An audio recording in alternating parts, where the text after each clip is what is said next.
ষড়যন্ত্র চলছে এবং আমাদের প্রিন্সিপাল স্যারকে বের করে দেওয়া হচ্ছে কয়েকজন আমাদের প্রিয় অধ্যক্ষ মহোদয়কে এই কলেজ থেকে বের করে দিতেছে এবং তাদের নিজস্ব স্বার্থ লাভে এই প্রিন্সিপাল স্যারকে বের করে দিচ্ছে।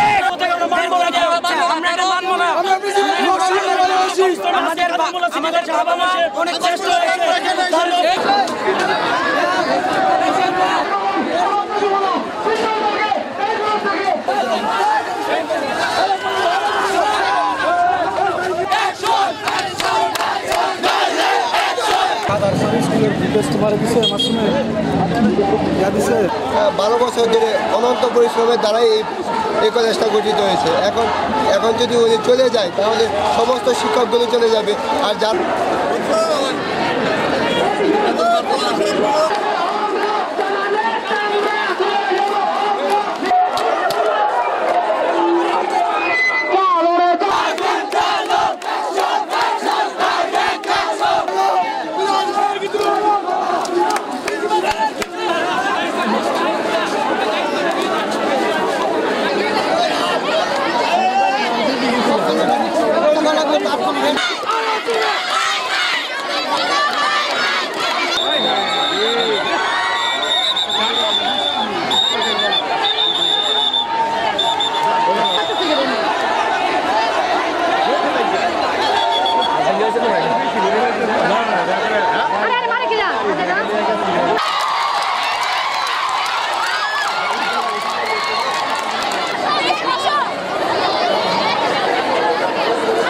যেভাবে আছো এইভাবে থাকো।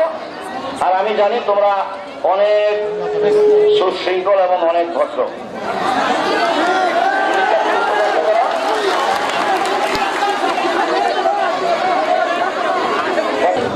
এটা আমরা যেরকম বিশ্বাস করি তোমরাও এটা মনে প্রাণে বিশ্বাস করো, তোমাদের অভিভাবকরাও বিশ্বাস করে। কলেজের আমি আগেও বলছি এখনো বলি, কলেজের প্রতিপক্ষ বলতে কিচ্ছু নাই। এই কলেজের আমরা 4টা পার্ট কলেজকে আমরা নেতৃত্ব দিচ্ছি।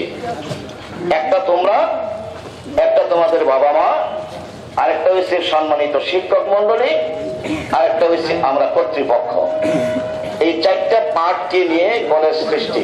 এটা আমাদের কলেজ না, সমস্ত শিক্ষাঙ্গন কিন্তু এই 4টা পার্টের উপর, 4টা খুঁটির উপর দাঁড়ায় আছে। আমার বক্তব্য খুব ইজি এবং সহজ।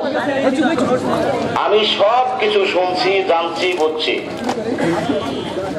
একটা বিষয় তোমাদেরকে বুঝতে হবে, এই সুনামধন্য এই প্রতিষ্ঠানে এক যুগ পরে আজকে যারা অধ্যয়নরত আছো তারা কিন্তু এক যুগের অধ্যয়ন, এক যুগের আমাদের সুফল যেটা, আমাদের যেটা অর্জন, সেই অর্জনটাকে তোমাদের মধ্যে বিশ্বাস নিয়েই কিন্তু এই কলেজে তোমরা অধ্যয়নরত আছো। আজকে আমরা তোমাদের লেখাপড়া, তোমাদের চলাফেরা, তোমাদের সম্মান এবং তোমাদের নিরাপত্তা, এই বিষয়গুলি নিয়ে কিন্তু আমরা কাজ করছি।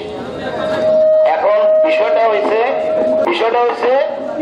আজকে যে বিষয় নিয়ে তোমরা এই সুনামধন্য সারা বাংলাদেশের সুনামধন্য প্রতিষ্ঠানের শিক্ষার্থী হয়ে, যেটা কলেজের সৃষ্টির থেকে অদ্যাবধি পর্যন্ত যেই এখনো ঘটনা ঘটেনি, এটা আমাদের আজকে দুর্ভাগ্য।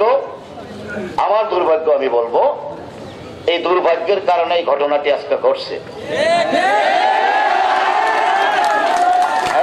কথা শোনো, হাততালি দেওয়ার তো বিষয় নাই এখানে, কথা শোনো। এখন বিষয়টা শোনো, ডক্টর মশিউরকে কিন্তু তোমরা এখানে যারা ভর্তি হয়েছো, আমার জানা মতে যারা পরীক্ষার্থী তারা 2 বছর আগে ভর্তি হয়েছে। আর যারা ফার্স্ট ইয়ারে পড়ো তারা 1 বছর 2-1 মাস আগে ভর্তি হয়েছে। আর ডক্টর মশিউরকে কিন্তু আমি 12 বছর আগে কালেক্ট করছি। 12 বছর আগে যাকে কালেক্ট করছি, যার সাথে আমি 12.5 বছর আমার পারিবারিক বন্ধনের মাধ্যমে, যাকে আমি লালন পালন এবং পজিশন সবকিছু আমি ছোট ভাইয়ের আদলে নিয়ে তাকে দিছি। আমি তাকে এই কলেজ থেকে চলে যাক বা এই কলেজ থেকে তার বিদায় হোক, প্রস্থান ঘটুক, এমন কোনো ঘটনা আমার মধ্যে ছিল না, এমন আজও নাই। বিষয়টা বুঝো আগে, শোনো, কথা শোনো। আমার কলেজের কিছু নিয়ম নৈতিকতা, কিছু আইন কানুন আছে, এটা আমার চেয়ে বেশি তোমরা জানো। সেই নিয়ম নৈতিকতা আইন যেটাই করে থাকি, হয় তোমার ভালো রেজাল্টের জন্য করছি, আর না হলে কলেজের পরিবেশকে সুরক্ষার জন্য আমি করেছি। এই নৈতিকতা এবং আইন কানুনের মধ্য থেকে আমি আজকে, তুমি যদি আজকে মনে করো তোমার বাবা মা তোমাকে অন্য সবার চেয়ে বেশি ভালোবাসে, আর আমিও এই কলেজটিকে যখন আমি সৃষ্টি করছি, আল্লাহ আমার মাধ্যমে করাইছে, এটা আমার সন্তানের মতো, তোমাদের চেয়ে অনেক বেশি আমি এটাকে ভালোবাসি। এত আমার চেয়ে দরদ আমি জানি না এই পৃথিবীতে আর কারো এই কলেজের প্রতি আছে কিনা।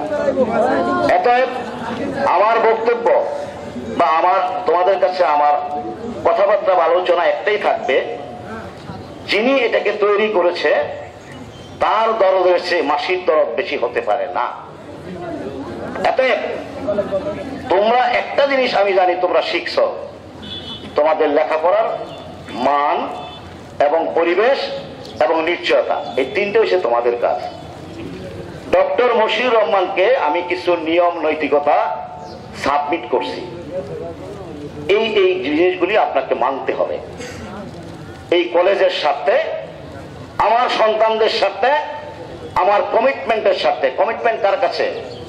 আমাদের গার্জিয়ানের কাছে, অভিভাবক সমাবেশে আমার কিছু কমিটমেন্ট থাকে, সেই কমিটমেন্ট রক্ষা করতে হবে। উনি ওনাকে আজকে প্রায় 2.5 মাস যাবৎ, 16ই ডিসেম্বর থেকে এজন্টুরি অদ্যাবধি পর্যন্ত তাকে টাইম টু টাইম আমরা এইগুলি নিয়ে নার্সিং করতে চেষ্টা করেছি। একটা পর্যায়ে গত 1 সপ্তাহ 15 দিন আগে সে আমার কাছে বলল যে স্যার, আমি মনে হয় শারীরিক মানসিকভাবে সুস্থ হতে পারছি না। আমি তাকে বলছি আপনি সুস্থ থাকেন, টেনশনের কোনো কারণ নাই। সেকেন্ড কথা হয়েছে, আবার 1 সপ্তাহ পরে গত বৃহস্পতিবার দিন সর্বশেষ আমার কাছে গেছে সে বিদায় নিয়ে আসতে। আমি তার সকল কথা শুনলাম, কিন্তু একটি কথা আমি বলছি যে দেখেন, আমি যে ফ্রেম দিছি বা নিয়ম দিছি, এই নিয়মটা কি আমার ব্যক্তি স্বার্থে? কয় না স্যার। তাহলে এটা কি কলেজের স্বার্থে? জি স্যার। আমি আপনার পায়ে ধরে সালাম করি, সবকিছু কলেজের স্বার্থে। তাহলে আপনি আসছেন কি কারণে?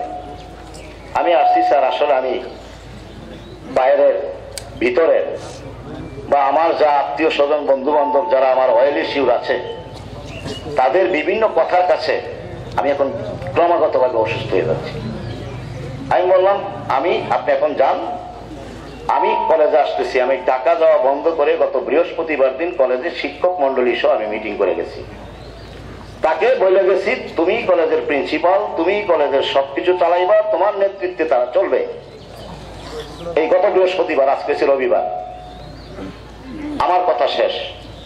আরো কিছু আইন করে দিয়ে গেছি, কলেজের ভিতরে যারা বাইরের লোক কলেজ চলাকালীন সময়ে ঢুকে, এই লোকগুলির সম্পর্কে পরিবেশ, বাইরের সমাজ আমাকে ক্রমাগতভাবে কিছু ইনফরমেশন দিছে যে এই লোকগুলি ঢোকা ঠিক না। কলেজে ঢুকবে তোমার বাবা মা, কলেজে ঢুকবে ভিআইপি লোক, কলেজে ঢুকবে শিক্ষা বান্ধব লোক। কলেজে কিছু শিক্ষা বান্ধব লোক না এমন কিছু লোকজন যাতে না ঢুকে, আমি একটা মুভমেন্ট রেজিস্টার করছি, যেটার মধ্যে প্রথম স্বাক্ষর করেছি আমি শুরু করেছি, উদ্বোধন করছি এটা। উনি আমাকে বললেন, স্যার আমার কাছে তো অনেক ধরনের লোক আসে, আমার বাসা হয়েছে সাহেব প্রতাপ। হ্যাঁ আসবে। কি কারণে আসছে? এই কলেজের সাথে তার কোনো সংশ্লিষ্টতা আছে কিনা? যদি না থাকে, যেহেতু আপনি এলাকার ছেলে, সঙ্গত বিভিন্ন কারণে আপনার কাছে আসতে পারে, আসবে, বাধা নাই। কিন্তু একই লোক যদি দৈনন্দিন প্রত্যেকবার আসে, তার মেয়ে বলে না, ছেলে বলে না, তার কোনো ভাই শিক্ষকতা করে না, এইটা কলেজের একটু ভাবমূর্তির জন্য একটু থ্রেট হয়ে যাচ্ছে।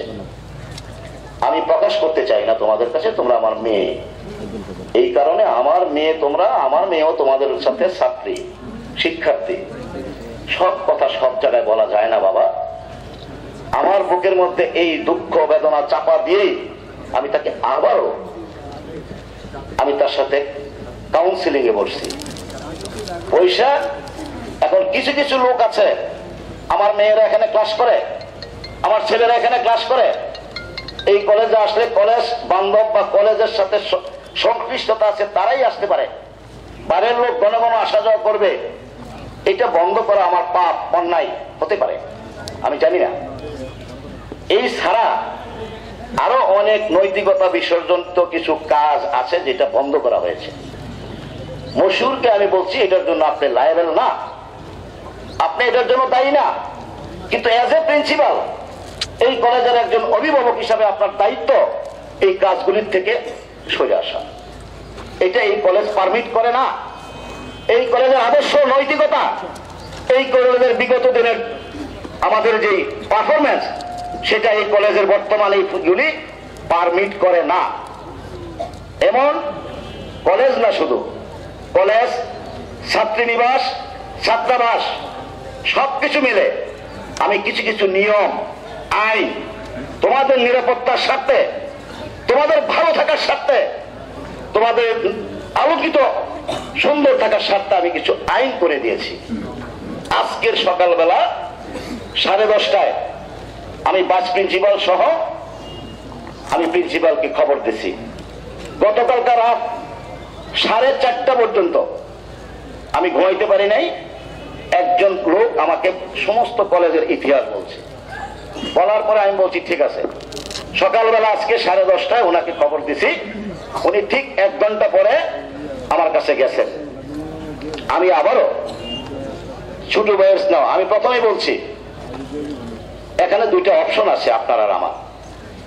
আমি যে নিয়ম দিছি এই নিয়ম যদি আপনি মানেন, এটা আপনার জন্য যতটুকু ভালো, কলেজের জন্য তার চেয়ে বেশি ভালো, এবং আমার জন্য আমি মানুষের কাছে যে বিভিন্ন প্রশ্নের সম্মুখীন এটার জন্য আরো ভালো। আপনি এই কাজগুলি করেন দয়া করে। সে এই কথাবার্তা বলার পরে আমাকে একটি কথা বলছে, স্যার আমি স্যার কালকেও অসুস্থ হয়ে গেছি, জ্বর ছিল আমার মাথা কাজ করে না, আমি ঘুমাইতে পারি না। আমি বলছি আপনার ঘুম যেরকম হয় না, আমারও মশহুর কিন্তু অনেক ক্ষেত্রে ঘুম হয় না। আমি এখানে 66,73,00,000 টাকা ব্যয় করার পরে আজকে যদি আমার এই কথা শোনো আগে,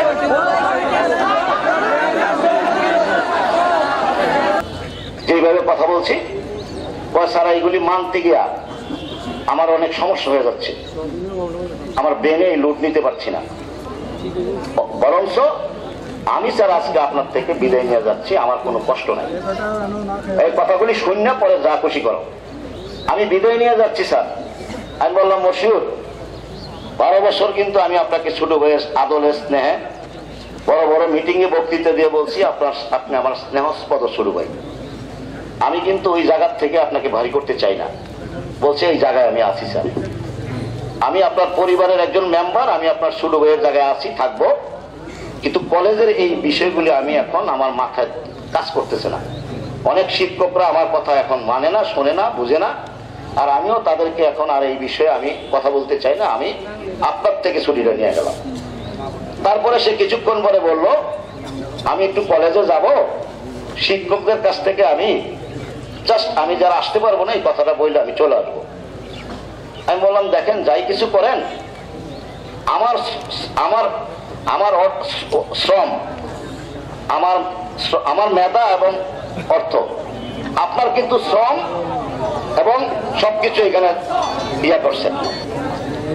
সবকিছু বলার পরে খুশি ভাবে, হাসি খুশি ভাবে সে আসছে যে স্যার আপনি আমাকে ছোট ভাইয়ের খাতার থেকে নামটা কাটতেন না। আমি ডক্টর মশহুরকে এখান থেকে বাইরে হওয়ার জন্য একটি বাক্য তৈরি করিনি। সে স্বেচ্ছা